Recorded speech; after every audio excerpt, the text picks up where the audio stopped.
Getting Through Thursday by Melrose Cooper.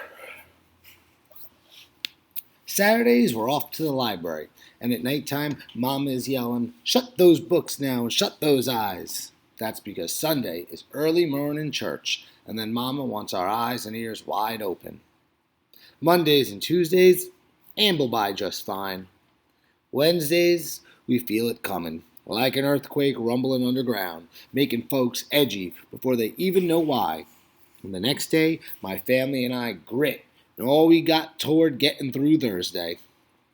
That's because payday at Mama's school, where she's a lunch lady, doesn't come till Friday. "Mama, there's nothing to drink in here." That's my older sister, Shauna, calling from behind the refrigerator door. "Faucet ain't broken," Mama calls back. Shauna frowns and mumbles, but I see her put her face to the faucet and slurp in a huge, cool sip. "Ain't no more toothpaste, now what?" That's my big brother Davis on the way to his girlfriend Tracy's house. Mama swipes the baking soda off the shelf and hands it to him. "Told you 100 times you don't need sweet-tasting mint to make your smile sparkle." Davis grumbles through his teeth, but when he comes out of the bathroom, he is sparkling.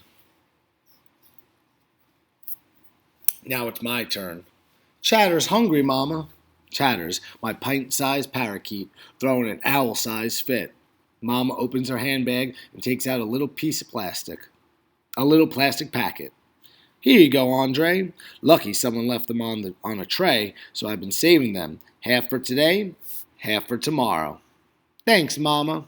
I pour some sunflower seeds into Chatter's dish, and for the rest of the day, I hear him chirruping like a robin after rain. Every week's the same. The only thing different is the things we run out of.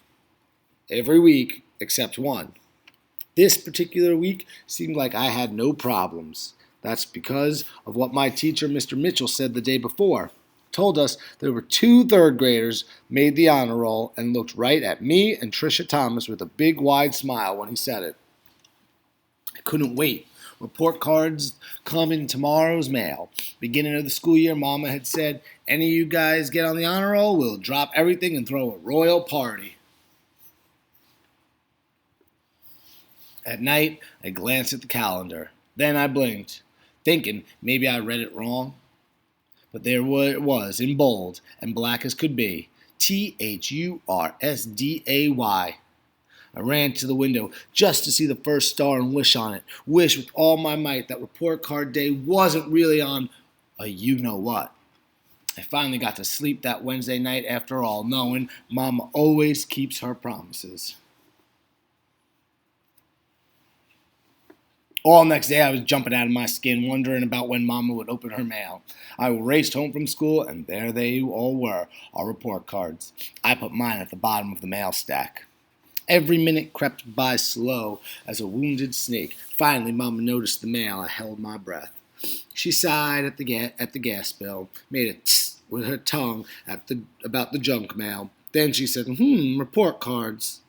She opened Davis's first. "Improvement in English? Good," she muttered. "But what's this, 2 science papers not handed in?" "I'll get to 'em, Mama," Davis said.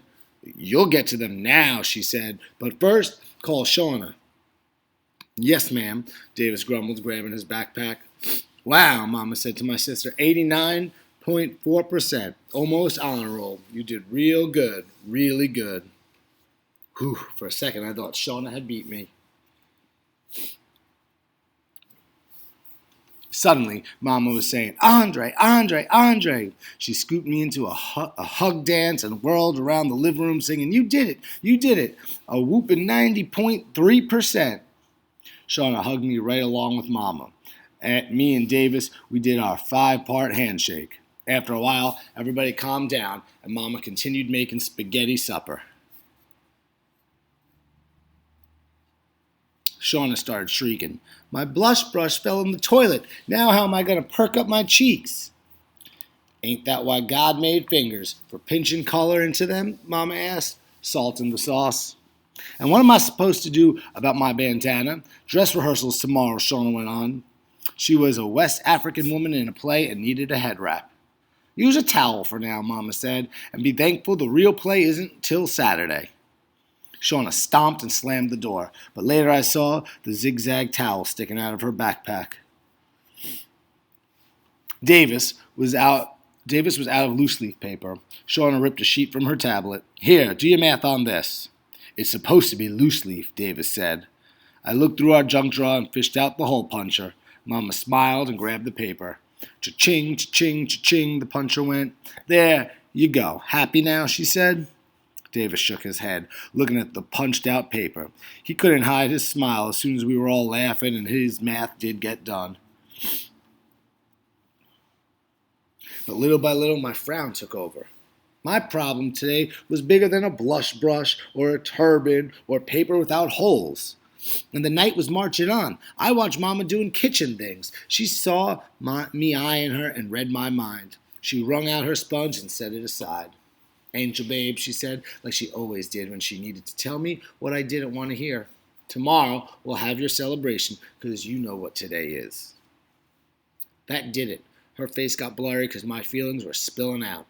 I sure do know what today is. Today is report card day, not tomorrow. I don't care if it's Thursday or not. You promised, Mama. You said we'd drop everything and celebrate that very day.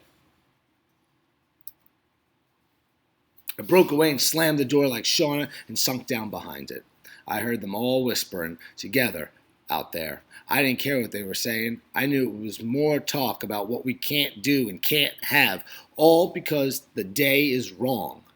I thought about taking every calendar in the whole wide world and crossing out the Thursdays as if it was going to change things. But sometimes that kind of daydream turns the anger into something else, and pretty soon it's not as bad as a minute before. You're right, Andre, Mama said as she opened the door. Report card day is today, even if it is a you-know-what. And we should be celebrating like I promised. Now, mind you, this is a dress rehearsal, but it's the best we can do today. Then, Mama and Davis and Shauna broke into a happy report card day to you chorus. Shauna held a pretend plate and set it on the coffee table. Okay, said Davis, pretending to light some candles. Make your wish and blow 'em out.